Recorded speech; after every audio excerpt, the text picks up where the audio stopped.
오늘은 레위인의 성읍이라는 제목으로 하나님의 말씀을 함께 나누도록 하겠습니다. 어제는 레위인의 자손 중에 고핫 자손들, 그 중에서도 아론의 아들들을 우리는 제사장들이라고 합니다. 제사장들에게 하나님이 어떤 땅을 주셨는지 저희가 나누어 보았다면, 오늘은 고핫의 자손들 중에 제사장을 제외한 자손들, 그리고 또 레위의 다른 두 자손들에게 어떤 성읍을 나누어 주셨는지가 구체적으로 나오게 됩니다. 이렇게 보면 레위 자손은 총 4그룹으로 나뉘어져서 48개 성읍을 받았다라고 할 수 있습니다. 이 48개의 성읍은 이스라엘 전역으로 펼쳐져 있습니다. 이렇게 하나님께서 레위인들을 흩으시고 거주하게 하신 이유가 무엇일까요? 기본적으로 레위인은 모세 시절에는 성막을 섬기는 역할을 감당했습니다. 특별히 이제 고핫 자손 같은 경우는 성막 안에 있는 성기구들을 이제 관리하고 또 옮기는 역할을 하였죠. 그리고 이제 게르손 같은 경우는 천막을 옮기는 역할을, 관리하는 역할을 했고요. 그리고 나머지 무라리 사람들은 성막을 세우는 데 필요한 받침대라든지 틀이라든지 기둥을 관리하고 옮기는 역할을 했습니다. 그러니 단순하게 생각을 하면 이 레위인들은, 제사장들은 물론이고 레위인들은 하나님의 임재, 하나님께서 함께 하시는 곳, 성막을 섬기는 자들이었다라고 할 수 있습니다. 이렇게 보면 참 이상한 거예요.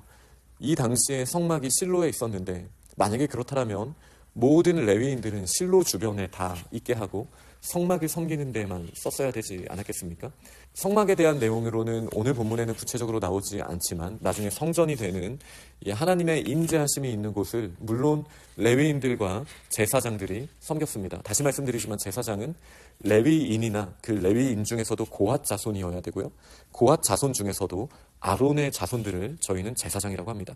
나머지는 다 그냥 레위인이라고 우리가 폭넓게 말할 수 있겠죠.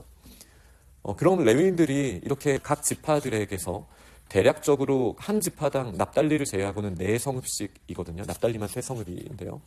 그리고 유다에서 5성읍이라고 봤을 때 평균적으로 4성읍씩 48성읍 전역에 흩어져 있게 된 이유는 무엇일까요?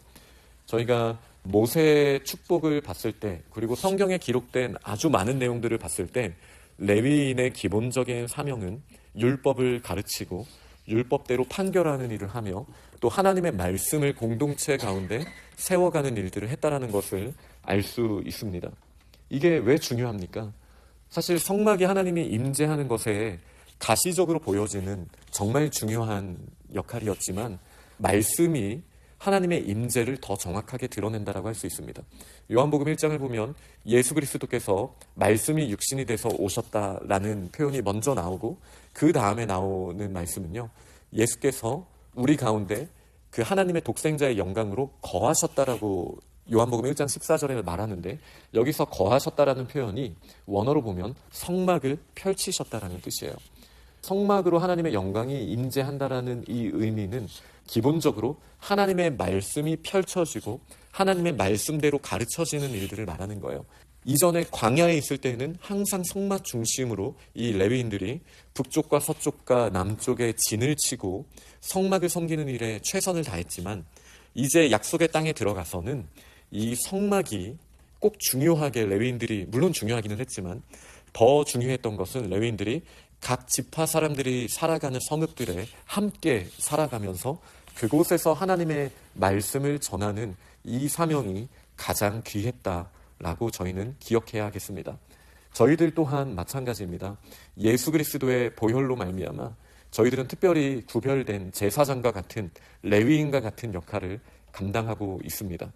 우리는 세상에 흩어져서 하나님의 말씀을 세워가야 하는 레위인들입니다. 곳곳에 흩어져서 하나님의 말씀을 모르는 자들에게 가르쳐야 합니다.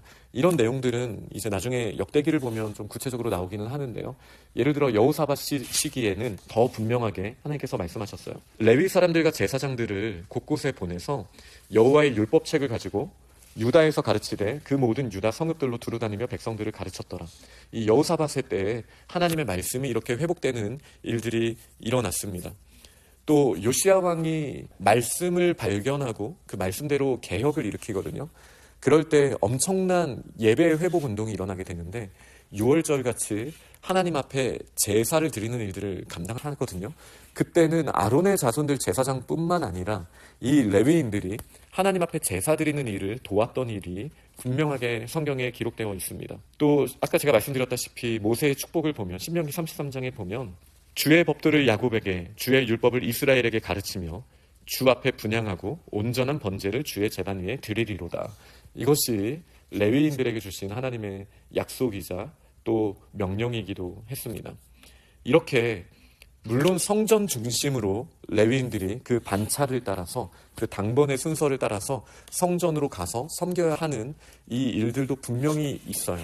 그러나 이것은 돌아가면서 하는 일이지 원래 그들의 평소에 해야 되는 일은 사실 그들이 흩어진 곳에서 하나님의 말씀을 세워나가는 일이었다. 이 사실이 사실 너무나 중요하다고 할 수 있습니다. 말씀을 맺기 전에 제가 한 가지 포인트를 조금 더 말씀을 드리자면 가장 대표적인 이 레위인의 이름은 사무엘입니다. 사무엘은 에브라임 지파의 그 산지에 라마라는 곳에서 살았는데요. 이 에브라임은 어느 지파에게 어느 자손에게 주셨다라고 오늘 본문에 말하냐면 고핫 자손입니다. 그러니 저희는 이 정보를 통해서 이 내용을 알 수 있죠. 물론 역대기에도 구체적으로 그 조상이 족보가 사무엘의 족보가 나오기 때문에 저희가 더 구체적으로 알 수 있지만 사무엘이 고핫 자손이었구나. 그러나 에브라임 지파와 함께 살았기 때문에 아론의 자손은 아니겠구나라는 사실을 저희가 유추할 수도 있고 역대기에 구체적으로 그 내용이 나와요. 사무엘은 아론의 자손이 아니었음에도 불구하고 제사장의 마치 대제사장의 사명을 감당했던 모습을 저희가 보게 됩니다. 그러니 여기서 중요한 것은 저희가 성경을 읽으면서 나의 자격, 내가 이 정도 준비됐고 나의 혈통이 이러하니 하나님께서 나를 이렇게 쓰실 수 있다는 생각을 하기가 쉬워요. 저희가 오늘도 갈라디아서 반이 모이게 됐는데 우리의 행위, 우리의 자격을 계속 강조하고자 하는 마음은 저희에게 흔하게 나타나는 모습입니다. 그러나 성경은 뭐라고 말을 합니까? 사무엘이 아론의 자손이 아니었지만 하나님께서 제사장처럼 쓰셨어요. 다윗은 심지어 유대인이었고 레위인도 아니었어요.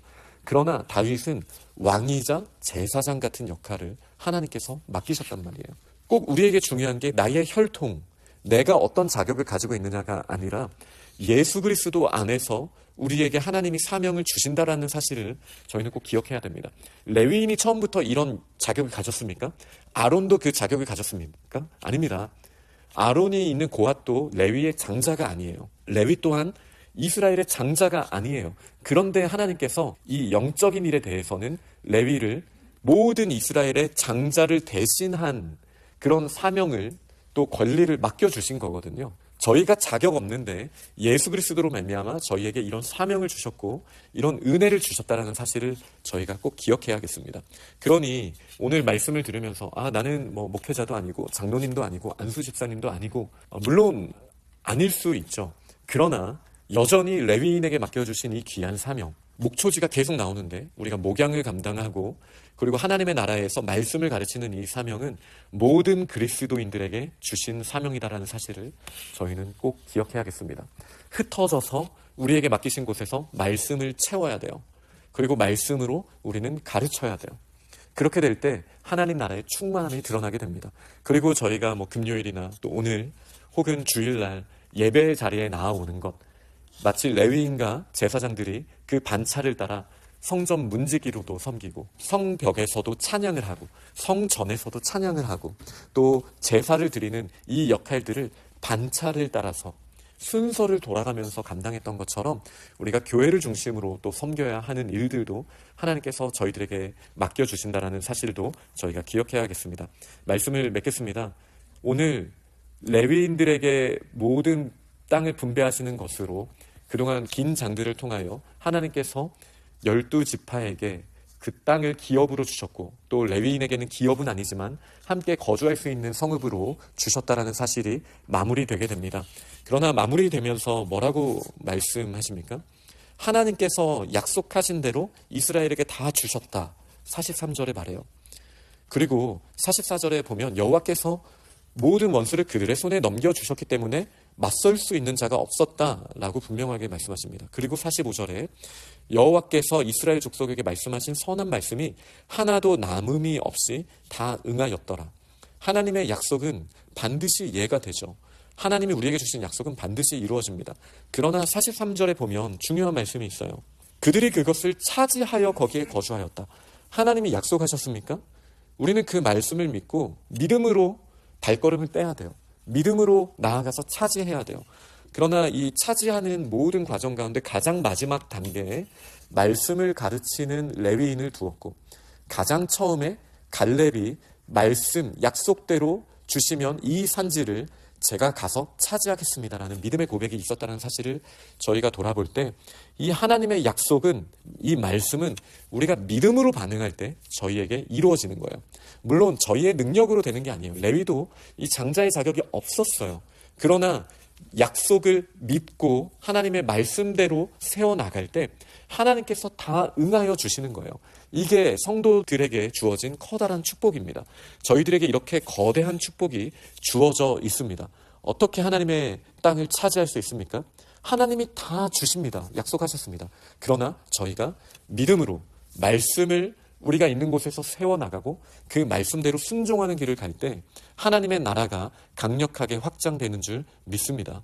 이렇게 약속의 땅, 혼돈이었던 그 땅이 하나님의 말씀으로 질서가 되고 그 말씀대로 순종하는 자들을 통하여 그곳이 비어있던 곳이 차지되고 정착되고 충만하게 되는 역사가 저희들의 매일의 삶 가운데 충만하게 이루어지기를 간절히 축원합니다. 아멘.